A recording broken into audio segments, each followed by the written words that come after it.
Tudo bom, pessoal? De novo aqui com vocês, Carlos Ambrosio, e resolvi abordar alguns temas que são muito importantes para o desenvolvimento do uso de plantas medicinais, culinárias, aromáticas, que as pessoas muitas vezes não assumem, né, essa parte por falta de conhecimento. Lógico, para eu ter uma planta, eu tenho que ter várias situações.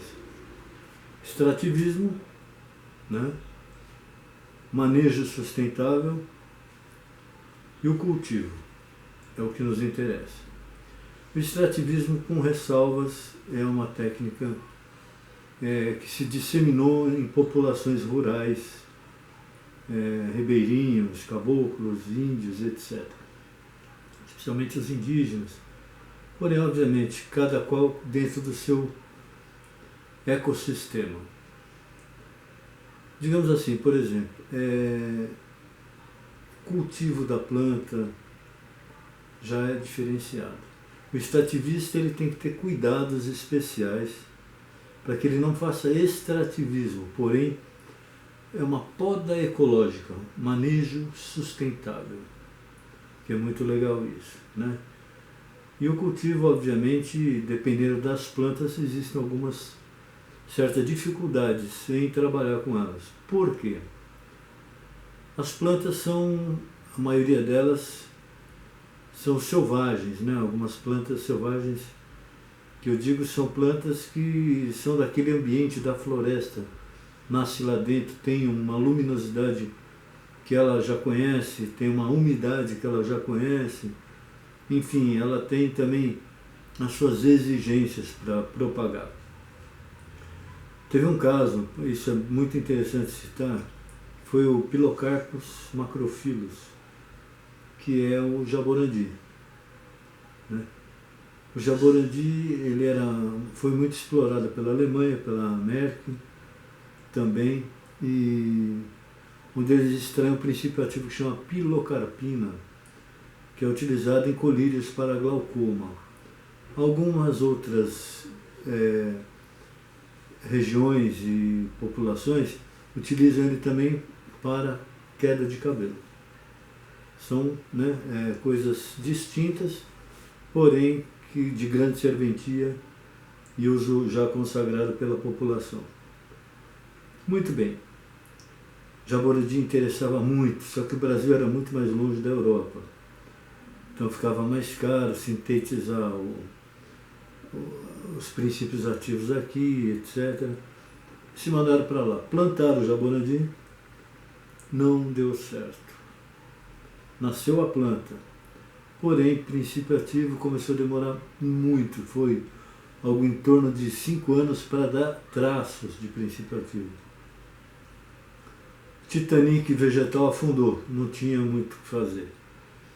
Por quê? Porque o fotoperíodo, que é a luminosidade do dia, na região do Piauí, Maranhão, onde ocorre, até no Pará, com certa frequência, é o habitat natural dele, na verdade é essa. Então, o fotoperíodo, a umidade do ar é muito importante, o tipo de solo, a população de insetos que frequenta a região. É uma coisa realmente bem delicada, por incrível que pareça, de altíssima tecnologia usada pela natureza. Então, algumas plantas, inclusive o próprio veneno que elas criam para se defender dos insetos, é o responsável, ou seria o ativo que nos tem serventia. Bem legal isso, né? Tá. Plantas europeias no Brasil. Eu acompanhei, tive a graça de visitar e ter feito grandes amigos num centro de pesquisa da Unicamp, além do pessoal da USP, da Escola Paulista. Gente, incrível. Eles têm uma câmara de aclimatação de espécies. É uma sala que simula, por exemplo, vamos pegar uma coisa bem exótica, o clima da Sibéria. Tantos graus abaixo de zero, a luz do dia com igualzinho da Sibéria, igualzinho. Então ela simula o clima. O que nós vamos fazer para aclimatar essas plantas? Coloca a planta, ela vai receber a sua dose de luz, ela vai receber nutrientes, ela vai receber, enfim, o clima apropriado para que ela se desenvolva. Ah, mas como é que fica difícil e tal? Ah, a mesma coisa, eu pego uma planta que precisa de tantas horas de luz, de friagem ou de calor, seja como for, aí eu vou modificando, trazendo esse clima para o Brasil. Devagarinho ela vai começando a se acomodar. É a mesma coisa que nós mudarmos para um lugar frio, extremamente frio, a gente vai usar casacos e tal, mas determinado tempo passado a gente já vai se acostumando, vai usando menos agasalho, enfim, a produtividade no trabalho melhora, e isso aí com a planta também, né? Isso é muito importante. Quando nós falamos em extrativismo, também envolve uma grande tecnologia. Tudo isso nós estamos falando de planta, de vegetal. Então não é invenção, não é nada, é realidade. Por exemplo, se eu quero tirar uma casca de uma árvore que eu não plantei, mas estou fazendo um manejo, um extrativismo racional, eu não posso cortar um anel em volta da árvore, senão ela morre. Ela se alimenta por ali. Se eu fizer uma faixa assim, ela tem condições de segurar a onda e desenvolver, e depois você tirou essa fatia, quando aqui já está cicatrizando, a gente já tira de outro lado, e vai conseguindo ter sempre a galinha dos ovos de ouro que nos fornece renda e medicamento de origem vegetal. Tecnologia, né? Não parece, mas tem. Outra coisa que nos importa bastante é a forma que a gente cultivou esse vegetal e de que forma que esse vegetal está sendo tratado. O assunto parece curto, mas não é, ele é bem longo, mas eu vou tentar sintetizar para não ficar muito chato também. Por exemplo, eu quero plantar uma camomila, já uma planta domesticada, veja bem, ela veio de fora, se aclimatou aqui no Brasil com muito mais facilidade, vindo com os imigrantes, etc. Cada imigrante trouxe o seu quinhão, né, sua colaboração em algumas espécies que eles gostariam de usar, já vinham com esse tradicionalismo, esse uso popular já secular de outras nações, inclusive europeias, do Oriente também. Pois bem, camomila, eu vou plantar camomila. Eu vou lá e pego uma área gigante, jogo um monte de semente e nasce tudo. Puxa, que legal. Não é legal. Por quê? Na hora de colher, como é que eu vou fazer? Não dá para colher tudo de uma vez. Não consigo se não for uma planta domesticada, com melhoramento genético, eu não conseguiria ter uma produtividade a contento. Por quê? Porque elas vão crescer tudo ao mesmo tempo. E na hora de colher, você vai perder muito, ela começa a ficar fraca. É complicado, né? Você vai perdendo muita flor e tal. Por quê? Sem a agrotecnologia, que seria o nosso caso, nasce uma mais alta que a outra, uma mais baixa. Então na hora de colher você não consegue colher tudo, você tem que fazer o trabalho 2, 3 vezes ou mais e perde muito. Vamos ser racionais.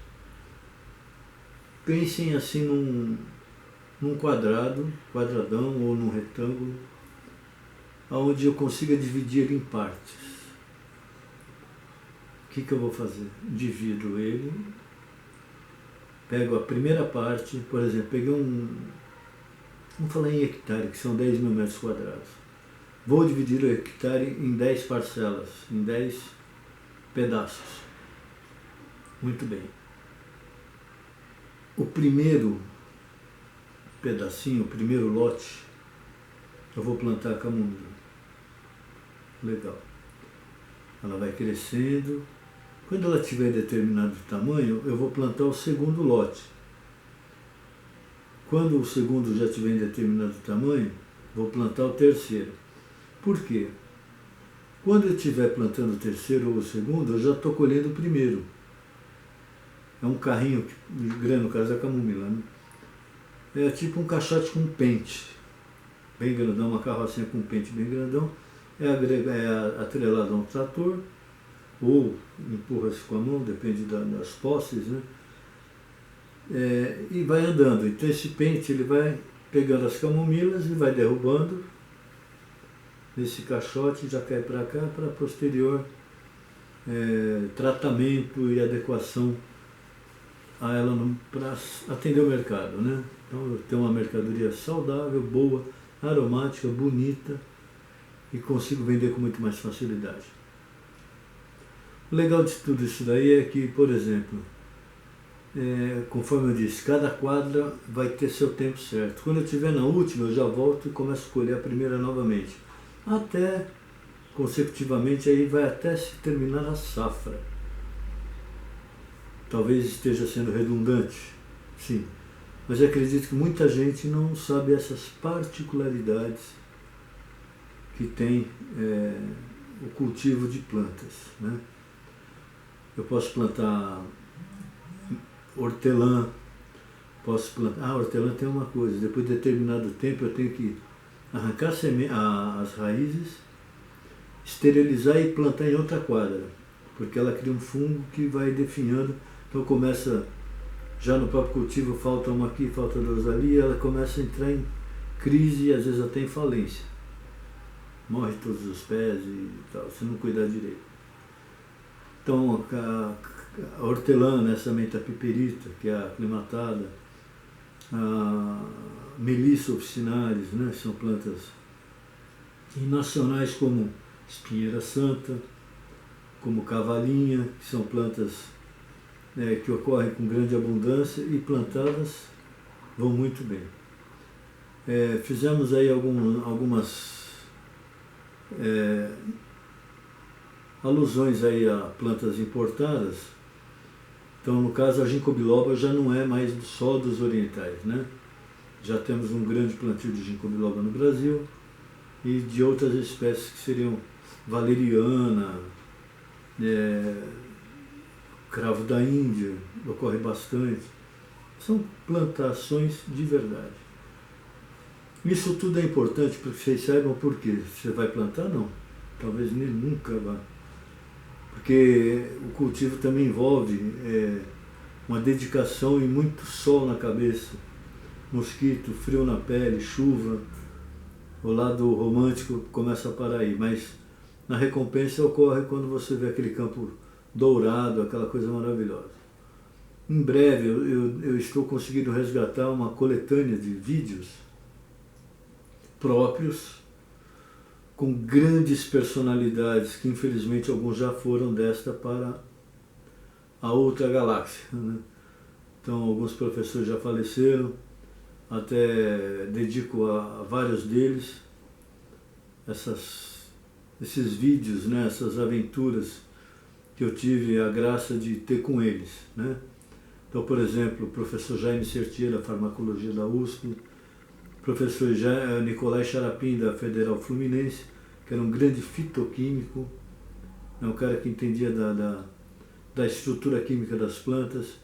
Professora Maria, esposa do professor Goki Chaksui, grande estudiosa também, autora de alguns livros, junto com o professor Fernando de Oliveira, professor Silvio Paniza, os quais eu cito os nomes como uma forma de homenageá-los, tá?